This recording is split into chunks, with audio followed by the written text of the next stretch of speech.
Pozivam vas na 6. FMK edukaciju koja će vam pomoći da se vaši pacijenti osjećaju posle prve terapije i do 70% bolje.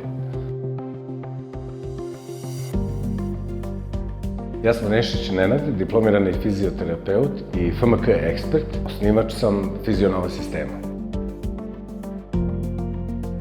Na ovoj edukaciji naučit ćete pristup rešavanju problema kod pacijenata koji su preležali COVID, odnosno post-COVID stanja. Prepoznaćete i rešavat ćete disfunkcije, blokade ili loših protoka cerebrospinalne tečnosti.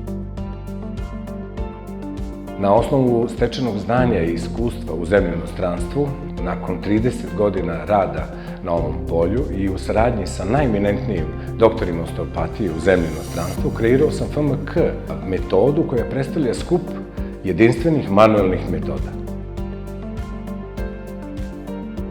Edukacija se sastoji od 2 dana i u drugom danu radit ćemo promene koje se dešavaju na temporalno-mandibularnom zglobu i to kroz njegovu disfunkciju i anatomiju. I pristup rešavanju problema koji su vezani za taj problem, a to je tinnitus, odnosno zujanje u ušima, glavobolje, vertigo, odnosno vrtoglavice, otežano gutanje, nesvestica, poremećaj ravnoteže.